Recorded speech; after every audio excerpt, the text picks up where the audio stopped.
Nice.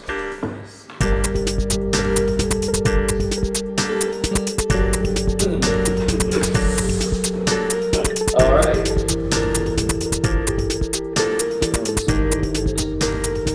Ready? Yeah.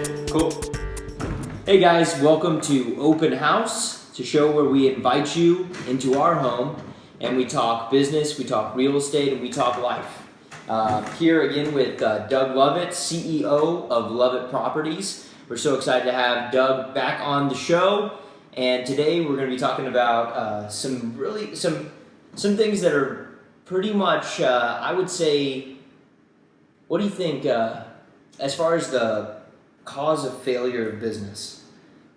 This has to be up there with one of the biggest killers of business. I think one of the biggest misconceptions for sure is this issue. But anyway, Doug, how have you been? Good.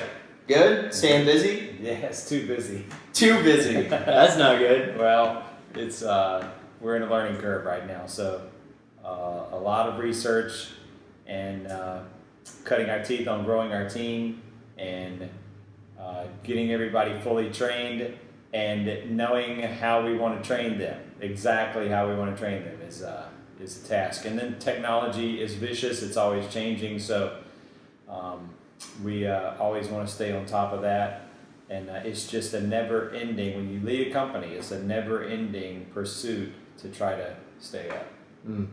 Yeah, that's really true. I saw just something to throw out. I did actually see something. I had kind of an aha moment a few days ago. We were our showing specialist and I were out and we were installing a sign for our newest listing specialist.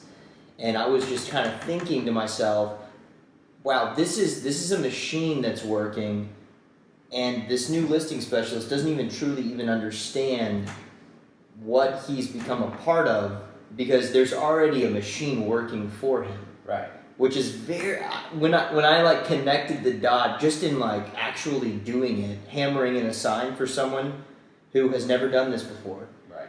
And I'm thinking back to when I took my first listing and I was out there with the hammer hammering in that sign.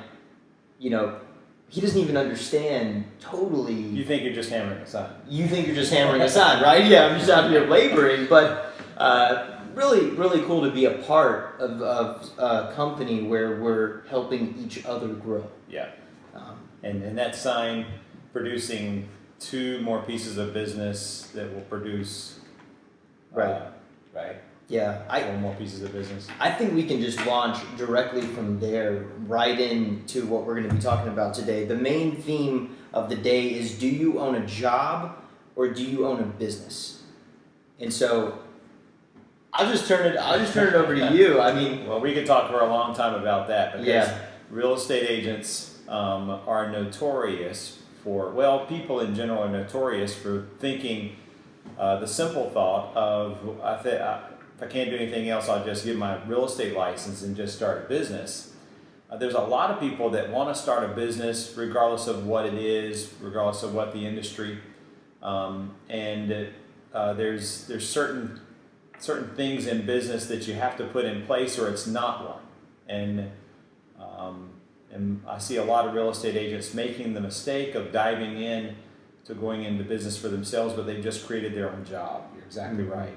So they become self-employed, but it's hard to cross that barrier to actually owning and operating a business. And to me, that the definition of that is, can you walk away from it and it still function and operate?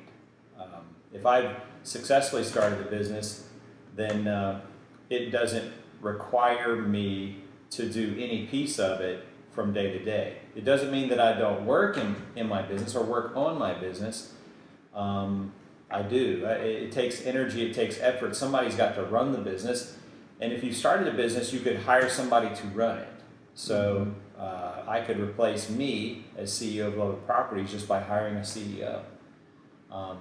But most real estate agents make the mistake, and the mistake is probably wrong thinking from the very beginning.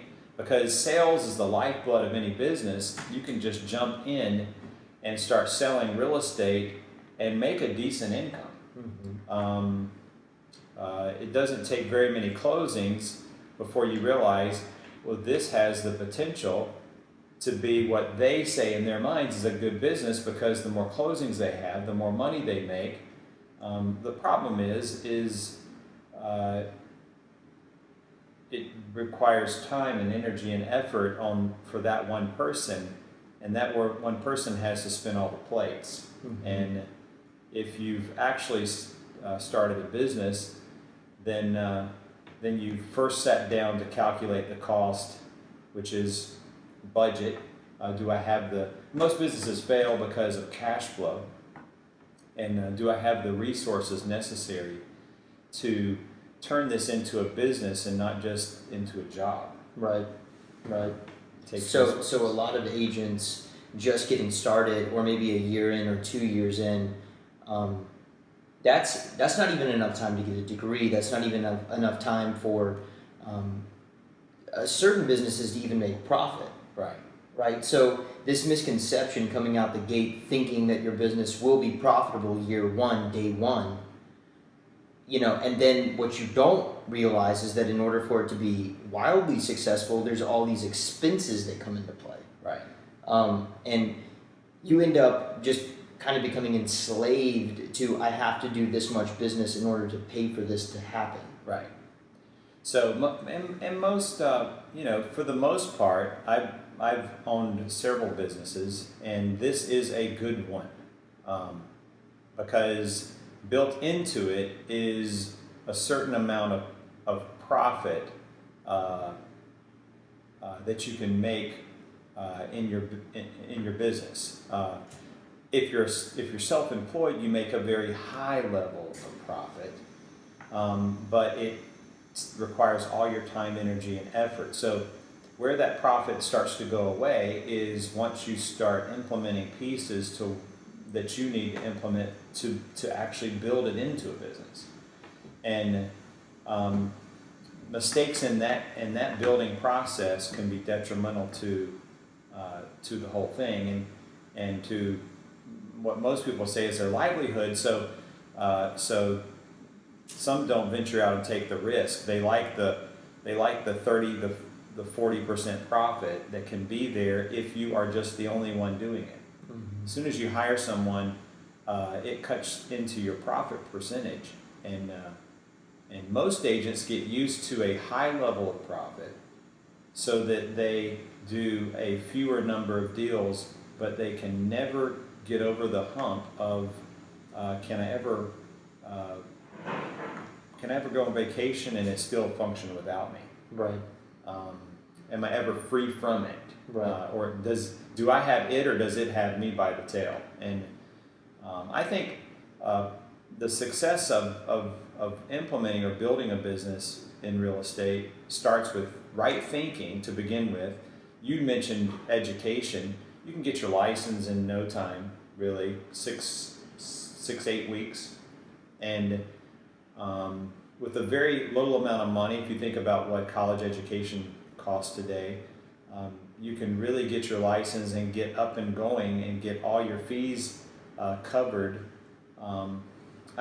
Max it would be maybe $2,000, $2,500 to get everything paid for. You're out of the gate, ready to go, and you've hit the market, and you're ready to do real estate. You're ready to sell, and if you sell, you make money, and so it's a very inexpensive way to start a business. I would just encourage everyone to treat it a little bit more traditionally than what most people treat the real estate industry. Go in with the mindset that it's going to take me a little bit more time, as you said, because you want to intentionally build a business from the start. And to me, that personally means, for me anyway, that you have an idea of a plan of what you want to achieve, when do you want to achieve it, and it's not something that you have in your head that you get that plan down and out and you're working it every single day. A plan not implemented is a business that hasn't even realized itself. So, it's good to plan, but most real estate agents do make some kind of business plan, but they stick it in a manila folder, put it in a file cabinet, and they forget about it. Right. They dig it up and wish they had followed the plan. Yeah. Right. So, I think it starts with. Personally, I think it starts with accounting, with counting the cost of what is this business cost to start. What does it cost to actually develop a business, which is knowing the end before you get started. So what are the pieces that I need to implement and put in place so that when I'm all done, what does a fully functioning real estate business look like before I start? Right. Most people don't start that way. Mm-hmm. And so if you know the end, then you can plan to get there. It's kind of like GPS. If you know where you are and you know where you're going, well, you just plug in the coordinates and you get there. Right. Most people don't know where they really want to go with it. So they're unclear. So with that kind of clarity, I think it begins with accounting. The reason why I say accounting, most businesses fail for lack of cash flow. So if you're really going to build a business and it's going to be successful, then I think you have to have the working capital needed to start that business and have that business continue and actually get to that end goal, which is a fully functioning business that doesn't need you. Right. Right. And then what you start out in an entity, to incorporate its own entity and then to start. It is important because you're going to be marketing this entity over time, and do you brand it as your face, your name? Does it continue to go beyond you? You got to think about these things. So, I think most real estate agents just use their first and last name and use their face, and they just stick it out there and they get going and see, it's kind of like throwing things up on the wall and seeing what sticks. Right. How much of that do you think is from a lack of assistance and guidance?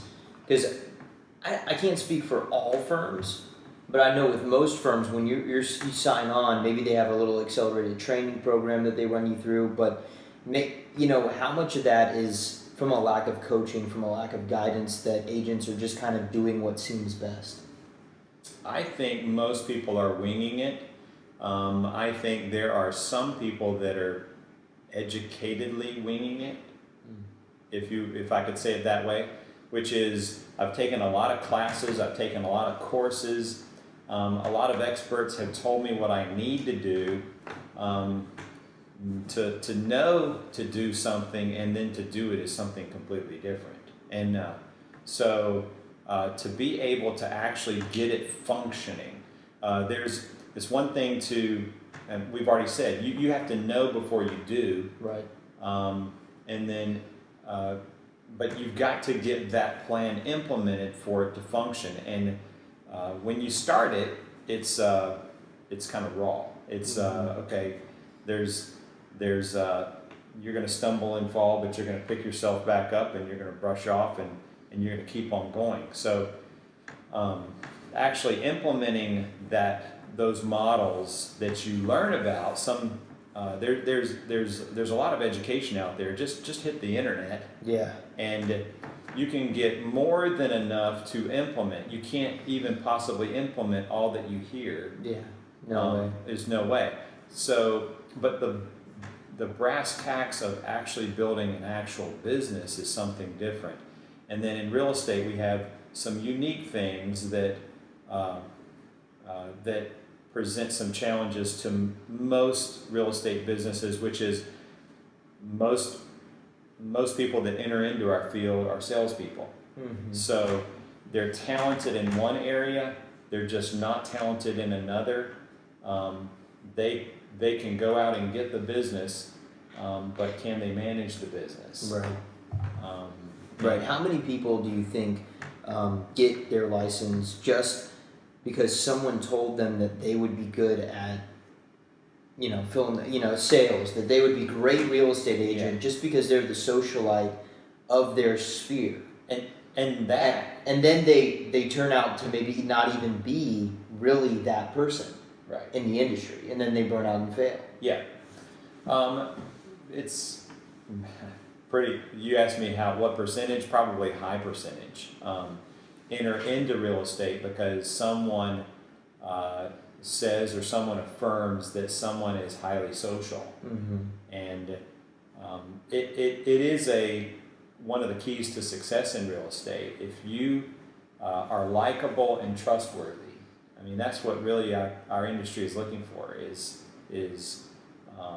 do they like you and do they trust you? Right. And can you convey that kind of presence and hold that kind of credibility, not just with someone that you meet, but can you get to that level quick with someone that you meet? Do you have that connectivity with people that you don't know? And then on the backside of that, can you be so trustworthy that there's a credibility built over time that client would never think of using anyone else? You can build a clientele. That's usually what people are good at in real estate. Right. What they're not good at is a lot of the administrative tasks that are required to be able to serve the client well. And they connected with the client because you're likable, but can you serve the client with all of the details that you're not good at? Right. And really, to be highly successful, you've got to hire somebody unlike you. Mm-hmm. And you've got to somehow train that person not being like that to be the best at that. And Right. that's a real challenge in any business, to train someone to do what you're not good at because you need them to be great at it. Right. And that person is not like you. That's why you hired them. Mm-hmm. And it becomes a challenge. Yeah. What have you seen as some of the biggest challenges just in training people who are opposite personality types, opposite skill sets? Because we have a fairly similar profile as far as our skill sets, but for someone who's more introverted, for someone who's more of that admin personality, in training that person, where have you seen the biggest challenge? Well, the first mistake usually is agents hire themselves. So they don't even hire their opposites, right? Yeah, true. So they go out and find somebody that's like themselves because they connect with them. Mm-hmm. And so it's not the person that you might naturally connect with that you need in your business. You've got to see this business as something that is needing something all the time, and you've got to feed it what it needs. And it might not need you. It might need someone else. So, Right. so you are, first of all, you've got to identify what that position is, what the job description is, what that person is going to be doing every day to be successful in that area. The challenge is that when another personality type does that, they're no good at it. Right. The sales agent is really not good at being able to do a high level of volume at this task Mm-hmm. because of their personality. So you're looking for a totally different type of person to fit a specific job description. Most agents don't even know what that job description looks like. So when you don't know, when you're trying to look for someone that's just like you, that's mistake number one. Mm-hmm. Mistake number two would be you're hiring for a position, but you don't really quite understand the position and you don't have the job description written out so that person can just see it and know it and read it and know what they're responsible for. To be able to articulate that to someone else is the first step in training them, because they don't know what to do unless you tell them. And then I would say if they need really a high level of training, it might be good to even go outside of yourself and get coaching or get someone that's great at that and get them plugged into courses. And then to some degree, that person themselves, if they're the right person, then they develop that position. Right. If they're really great at it and you're not, they'll probably say, move aside. I got this. I got this, and let me do this for you, because I can just intuitively sense and see what you need. Right. And when you get that person in the saddle, That's the right hire. then that's the right hire. Yeah, we'll definitely do a video just specifically on hiring, because I think that's another thing that a lot of people don't really understand. Like you said, they look for themselves in other people because they think I would be a great hire, but that's not what they need, right? And I think we see a lot of that just in our industry is people are advertised to on their weakness. You know, for example, they're not good at converting leads, so someone calls them and says, we'll convert the lead for you.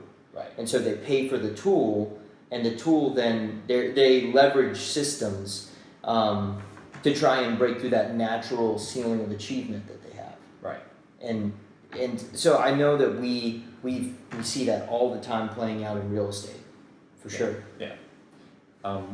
It's you either have to hire someone or you have to find some kind of technology that can function at a high level for you in that area. But really, you're leveraging either through people, and you have to have a certain amount of hands-on people. And then you're exactly right. You can be leveraging through technology because it takes fewer people when the systems are already built technologically to be able to function at a high level of volume. Yeah. And this video specifically, I think, is a little bit more geared. There's that other mentality that comes in our industry, which is you have part-time agents that are doing this for 2 to 3 transactions, and that's not who this is addressing. This is addressing more the person who's at that 7, maybe to 8 range, who is frustrated because they can't get to the next level. And systems can easily double your business, and leverage can triple your business. Right. Yeah. And the right leverage can do astronomical things to your business. I mean, I'm just thinking on our own team, we have, a listing agent coming on, 2 listings within, very quickly. Right. And a lot of things that he's not having to get bogged down in just because the team is the team is functioning as that machine. Right. Which is beautiful to watch. Yeah. On our team, obviously you don't have anything if you don't have any leads. Right. So, but if a real estate agent can start with their sphere and develop a certain number of leads consistently, if he wants to grow his business, he's got to grow his leads. So you have to have more leads to do more business. Right. You can't get less leads and do more business. That's schizophrenic. So you've got to grow your lead source, and your lead source for most agents is through their sphere. There's a number of different lead sources, but your leads have got to grow for your company to grow, for your business to grow. If you don't grow your revenue, you can't afford to pay anybody. But that starts with leads. So it really starts with that lead generation, and I would say combination of lead generation and marketing, because what you want to do is like banging that sign in the ground. You want to get as many storefronts as possible out in yards as you can, because that gets your marketing out, that gets your name out, and those neighbors drive by that sign going and coming from work every single day. And you want to get not only that sign out, but the other one sold. And to prove that you can be successful at selling everyone's house in the neighborhood. But growing that business, it can get to a certain point, and you just can't do it all. So you can't do all the marketing, you can't get more leads coming in, you can't bang your own sign in the ground and service your own client, and I need to really be getting another client. So it becomes, there's a ceiling, like you said, of achievement there that, you bump into, and without leverage, you just can't get beyond it. And think about it. If sales drives the whole business, then if you had more salespeople, you technically should have more sales. Right. And so if you have more sales, you have more revenue coming in.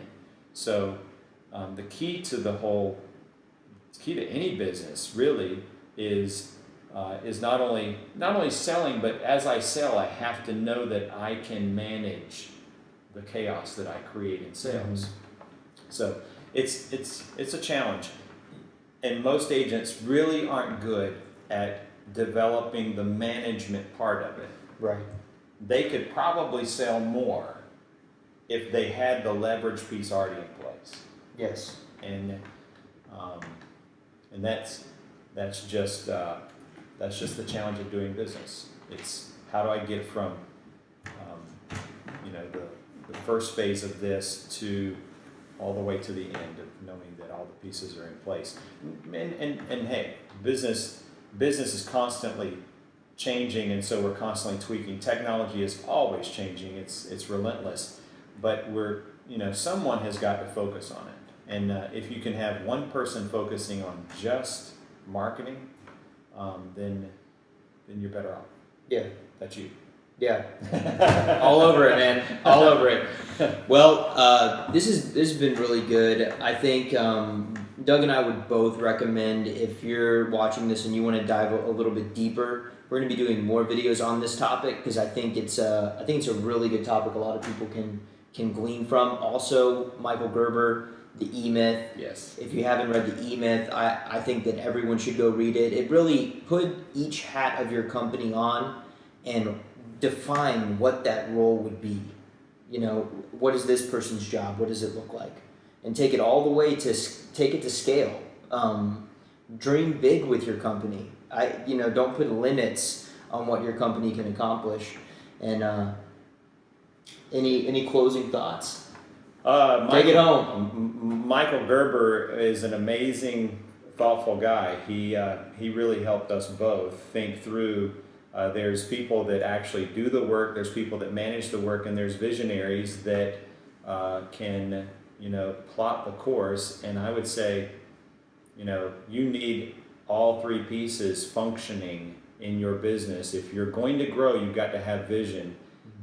If you're going to get anything done, you've got to have technicians that are actually getting the job done. And then that middle piece of it is everything taken care of. That mother hen that is just managing the whole thing and making sure that everything gets done is a necessary piece. So, good point. I would also say Cash Flow Quadrant. That's a great book too, if you want to read that. We've been talking about the mistake of just looking at ourselves as self-employed instead of owning an actual business, and you really want to shift from being self-employed to owning your own business. Yes. Yeah. So leave a comment if you want more book ideas. We read quite a few books. Yeah. So Doug would love to shoot out some books that you guys can be reading along with us, and let's keep the conversation going here and on Twitter, on Facebook. Just let us know if you have questions specifically about real estate or business in general. One thing that I think Doug and I would agree on is real estate just happens to be the commodity we're in, but these principles are universal across industries. I mean, there really is no separation between whatever industry you're in and real estate. So anyway, thanks for coming by, and give Doug some love in the comment section, and also just on social media if you can find him. You hunt him down and you find him. Thanks, Doug. Thanks.